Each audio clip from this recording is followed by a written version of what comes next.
His tough ways of dealing with enemies and prisoners, and I've heard stories of beheadings or, some horrible stuff. He was charming to me. It doesn't erase at all his crimes. I'm Sumi Sidurni. I'm a photographer based in Uganda, and I mostly focus on photojournalism, documentary photography, especially to do with gender issues and society. The South Sudanese civil war broke out in 2013 as a result of a political crisis, which then turned into tribalism with the two main tribes in the country, the Nuer and the Dinka. So we have the SPLA, who is the South Sudanese government, and they're mostly representing the Dinka tribes. And then you have the SPLA-IO, so SPLA in opposition, which was the defecting soldiers from the main army, and those were representing mostly Nuer tribe, which is the largest tribe in South Sudan. When I was there, I was with the rebels. There had been no journalists that had been able to cross with SPLA-IO until we did. So this photo, it was in Panyume base camp, where there was a parade of soldiers getting ready for the front line. Everybody was kind of showing off their guns. There was no coordination in uniform because, again, it's a rebel base, right? So you got some guys in flip-flops, you got some guys in shorts. But I think there was such an intense atmosphere in the way that everybody was really happy and everybody was dancing, and there was a lot of power. They really wanted to show their strength and, what they're fighting for. So it was quite, it was very overwhelming. This is Rose Knight. So she was amazing. She was a cook in one of the base camps. I'm taking photos of the generals, and she just comes, she taps me on the shoulder, and she's like, come, I've got. So she took me to her kitchen. As you can see, there's the pots, the stove, the greens, and just posed with her gun, actually. So she's also a soldier. So it was really cool to see women fighters as well. This conflict has been so bloody. The civil war has been very well known for its brutality and its bloodshed and its war crimes against women and children, or everyone.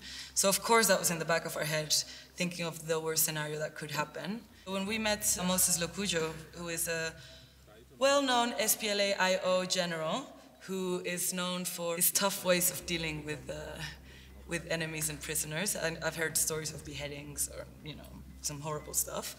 But of course, when we arrived, he was very happy to host us, and we met with him, and he was very receptive to us. It's a very testosterone-filled environment. I think a lot of photojournalists and photographers and journalists in general have this impression of someone they're going to meet, and then you meet them, no matter what they've done, and they're a total different person, maybe for the worse, maybe for the better.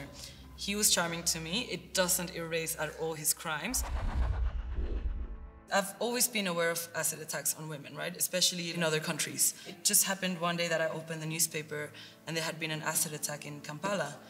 I didn't really know that happened a lot here. And then the more I started to look into it, the more I saw that it's actually quite a common thing that happens, and it's actually on the rise. This is a photo of Lynette Chirunji. She was attacked by her boyfriend around 10 years ago because she just didn't want to marry him and she wanted to be independent. And she turned out to be this amazing, funny, just vibrant, bright woman. And we just clicked, we became really good friends. You see here, this beautiful woman. I love her, Jennifer Mutesi. She's also part of the support group from these victims. And she was almost purely blinded. Her arms, her hands, she can't really move them. But she still puts makeup on. She still goes out and dances. And one thing that Lynette told me was the only people that can really help acid victims are acid victims themselves, because only they will understand the pain. There's so many issues with acid attacks in Uganda. There's no accountability. I don't think anyone is in jail for these attacks right now. It's actually pretty disgusting. What these acid victims are doing is trying to get a law passed that would really punish acid attackers. That would bring up the price of acid, because right now you can buy acid for 50 cents. It's so easy to get. They're also trying to support the victims financially, because the hospital bills are just insanely through the roof, A lot of the time, the judge and the prosecution and the defense lawyers actually ask the victims to leave the room because they're really horrible to look at. A lot of them said, I'd rather be killed. I'd rather you would have shot me dead than done this to me, because it is the cruelest form of violence all of us have ever witnessed. Last year when we started lockdown in Uganda, it was quite a strict lockdown and a lot of people were out of work, including sex workers. Then the government started distributing food to people.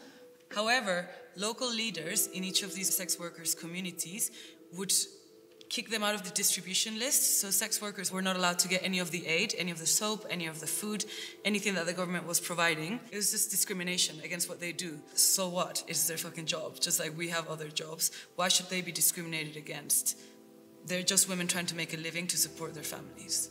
I believe this category of women are targeted because sex work and anything really to do with sex is very taboo in Uganda. I think they're also targeted because a lot of their clients are politicians. So the way to shut them down or to shut them up is to stigmatize their work and make them look like criminals. Apart from the sex stigma, they're also just threatened by men, just greedy men. So their brothels were closed in the first place. So many of them couldn't actually go to their safest place, if you wish, in order to work.